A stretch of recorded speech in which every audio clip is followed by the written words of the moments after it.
Semaine 17, jour 4. Bonjour et bienvenue à Dieu au quotidien, notre série d'études méditatives sur l'Évangile selon Jean.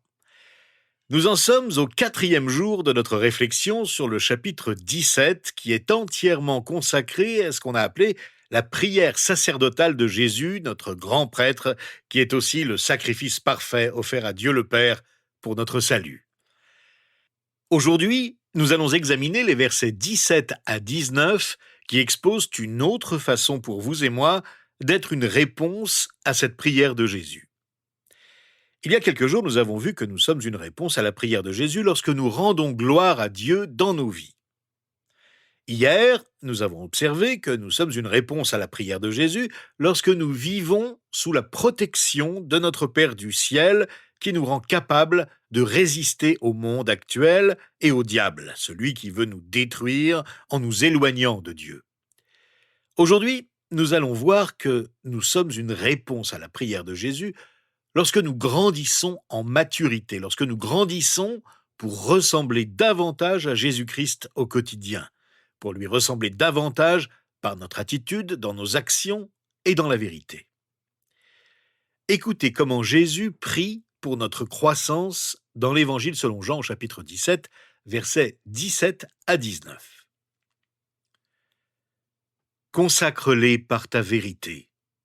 Ta parole est la vérité.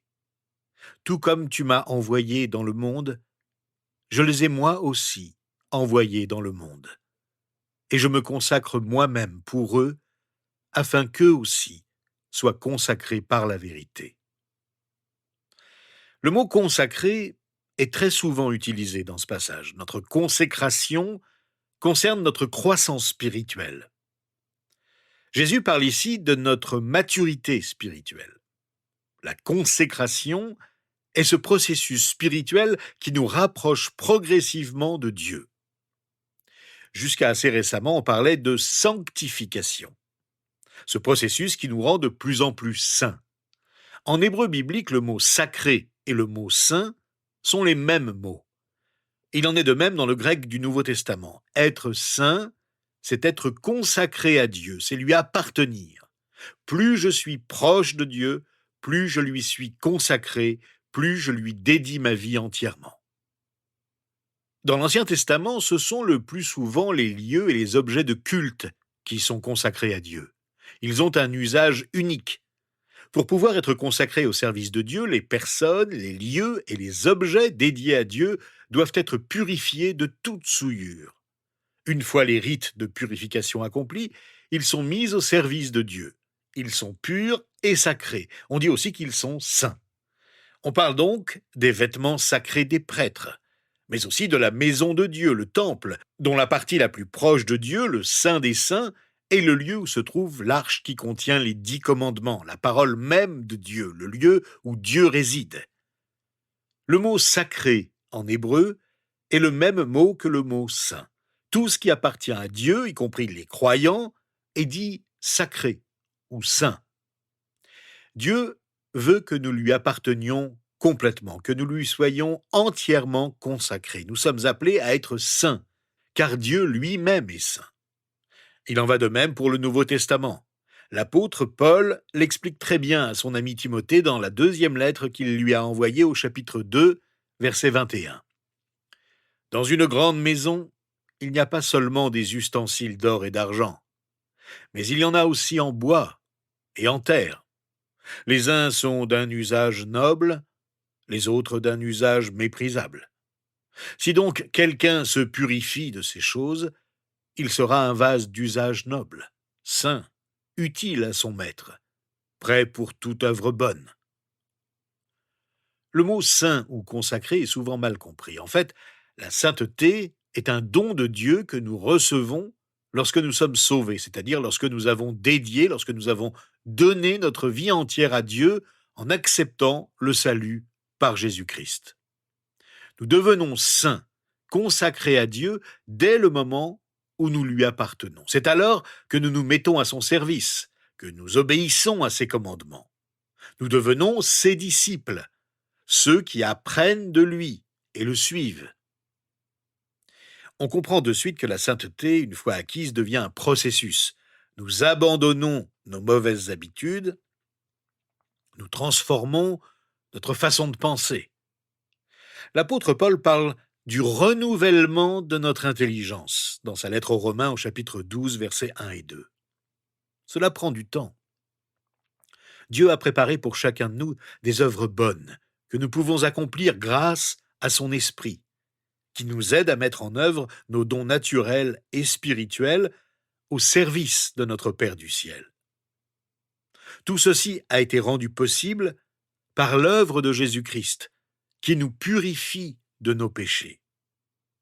Plus nous servons Dieu, plus nous le suivons, plus nous sommes proches de lui et sommes de vrais prochains pour nos frères et sœurs dans la foi, mais aussi auprès de tous ceux qui nous entourent et qui ne croient pas.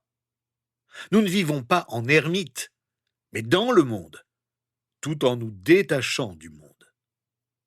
L'abandon de la façon de vivre du monde est le processus de notre consécration à Dieu. En tant que croyants en Christ, nous sommes utilisés dans le projet de Dieu lorsque nous lui rendons gloire dans ce monde. Lorsque nous ressemblons de plus en plus à Jésus-Christ par notre caractère, notre attitude et nos actions au quotidien. Le processus de notre consécration à Dieu vise à manifester dans nos vies la gloire de Dieu. Il existe 3 mots théologiques pour définir notre relation à Dieu. La justification, la glorification et la consécration, qu'on appelle aussi sanctification. Mais le mot sanctification est de moins en moins utilisé, car peu compris et jamais utilisé par les non-croyants. La justification a lieu au moment où nous sommes sauvés. Ça signifie que Dieu nous déclare non coupables. Nos péchés sont entièrement effacés dès que nous les confessons à Dieu et renonçons à les commettre en obéissant aux commandements de Jésus. Nous commettons toujours des péchés en tant que croyants, mais nous demandons désormais à Dieu de nous aider à ne pas pécher, de nous aider à renoncer à nos mauvaises habitudes. Mais dès que nous sommes sauvés, nous sommes déclarés définitivement non coupables. Nous ne nous complaisons plus dans le mal, nous sommes déterminés à agir pour la gloire de Dieu. Nous renonçons à nos désirs égoïstes. Tout le processus de notre consécration se met en place et nous devenons progressivement de plus en plus saints. Nous sommes saints. Devenons donc saints. Jésus rapproche la sainteté de la perfection lorsqu'il dit « Votre Père céleste est parfait. Soyez donc parfaits comme lui. » L'apôtre Pierre dit la même chose dans sa première lettre au chapitre 1, versets 15 et 16, en reprenant à son compte cette phrase du livre du Lévitique « Soyez saints, car je suis saint. » Il déclare aussi à tous les chrétiens « Tout comme celui qui vous a appelé est saint, soyez saints dans tout votre comportement. » Notre sainteté dépend de notre comportement. Si vraiment nous sommes saints, nous ne cessons de le devenir de plus en plus. La consécration nous prépare à notre vie éternelle au ciel. La glorification aura lieu lorsque nous y serons. Lorsque nous verrons Dieu, nous serons comme lui. La consécration est le processus qui se déroule dans notre vie en ce moment. C'est donc un sujet qui nous préoccupe beaucoup. Être saint, être consacré, n'est pas seulement ce que nous sommes, c'est en même temps ce que nous faisons. Jésus nous dit explicitement comment notre consécration se produit en nous et se développe. C'est une information importante. C'est plus qu'une simple information du genre « j'aimerais que cela se produise ». Voilà comment cela peut se produire. Nous le lisons au verset 17 de notre chapitre. « Consacre-les par ta vérité, ta parole est la vérité. » Ça me rappelle cette phrase du célèbre évangéliste américain Dwight Moody. « Soit ce livre, la Bible, vous préservera du péché, soit le péché vous préservera de ce livre. » C'est par la Bible, la parole de Dieu, que Dieu nous consacre à lui. La Bible nous protège du péché. Elle nous aide à commencer à vivre la vie que Dieu nous a donnée. Si nous demandons à Dieu de nous aider à mûrir dans la foi, à grandir spirituellement sans nous engager à lire, étudier et écouter la parole de Dieu, les Saintes Écritures, nous agissons comme si nous voulions que les fleurs de notre jardin poussent sans jamais les arroser. Notre consécration se réalise lorsque nous apprenons et mettons en pratique la parole. Elle seule est la vérité. Il ne peut pas y avoir plusieurs vérités. Nous avons vu dans l'Évangile selon Jean que Jésus a déclaré lui-même qu'il est la vérité. Il est cette parole qui est venue dans le monde. Plus on lit la Bible avec attention, plus on l'aime et plus on aime Dieu.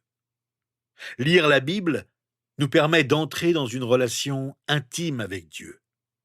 Nous le suivons en suivant sa parole. La Bible n'est pas une collection de règles à appliquer aveuglément. Nous aimons et vivons la parole de Dieu. Il s'agit d'une relation, mais il s'agit de plus que ça. Nous sommes consacrés à Dieu pour devenir saints, mais aussi pour accomplir une mission particulière, celle d'aller dans le monde pour propager la parole. Nous sommes consacrés à une mission, celle de propager l'Évangile dans le monde. Nous ne gardons pas la vérité pour nous, nous en faisons part aux autres. Et Jésus va plus loin encore, il déclare dans sa prière au verset 19 de notre chapitre « Je me consacre moi-même pour eux, afin qu'eux aussi soient consacrés par la vérité. » C'est par sa mort sur la croix, sa consécration, que ses disciples peuvent être consacrés. Il en va de même pour tous ceux qui après eux ont été et seront consacrés. Sans l'œuvre de consécration totale de Jésus, nous ne serions pas consacrés à notre tour par la vérité, car seul Jésus est la vérité. Notre consécration n'est donc pas une simple démarche égoïste. Elle ne concerne pas que nous, mais aussi les autres. Elle se manifeste pleinement lorsque nous allons vers les autres. Nous sommes consacrés pour le bien des autres. Jésus s'est entièrement consacré en se sacrifiant pour tous. Nous sommes donc nous-mêmes appelés à proclamer la bonne nouvelle. C'est la marque de notre consécration. Oublier cet aspect fondamental de notre consécration peut conduire facilement à l'isolement, au légalisme, ou bien au relâchement moral. L'isolement nous fait croire qu'il faut vivre notre vie personnelle et spirituelle à l'écart des autres pour être saints, pour nous consacrer à Dieu. Le légalisme consiste à essayer de grandir en Christ par ses propres efforts, tandis que la licence morale suppose que nous grandissons dans la grâce de Dieu, quelle que soit votre façon de vivre. C'est en suivant l'exemple de Jésus-Christ que nous pouvons véritablement devenir saints, entièrement consacrés à lui par la prière, la lecture et l'étude de la Bible, et le service auprès des autres dans l'Église et dans le monde. Voyez-vous, la consécration ne consiste pas à faire de gros efforts pour devenir ce que nous ne sommes pas. Dès l'instant où nous avons commencé à croire en Jésus-Christ, il nous a rendus saints, consacrés à lui. La consécration est le processus par lequel nous commençons à vivre ce que nous sommes déjà devenus.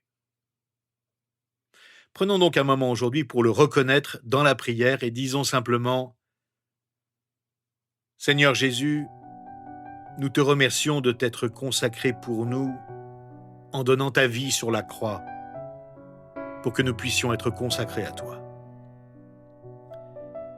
C'est toi et toi seul qui nous a rendus saints et nous t'en sommes si reconnaissants. Nous ne pourrions jamais t'appartenir et être unis au Père si tu ne nous avais pas transformés par ta parole et l'œuvre de l'Esprit Saint en nous, qui nous aide à la comprendre et à la mettre en pratique.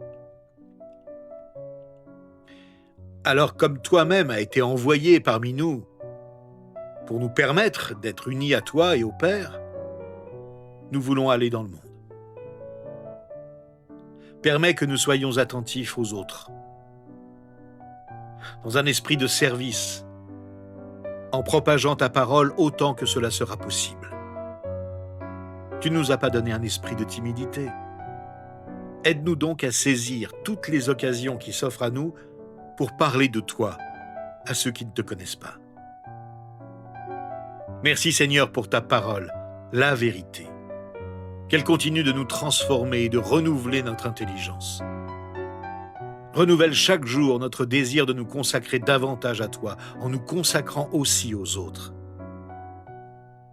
C'est en ton nom que nous te le demandons et que nous te louons. Amen. Eh bien, rejoignez-nous demain pour étudier ensemble les derniers versets du chapitre 17 de l'Évangile selon Jean, dans lesquels Jésus prie pour tous ceux qui croiront en lui.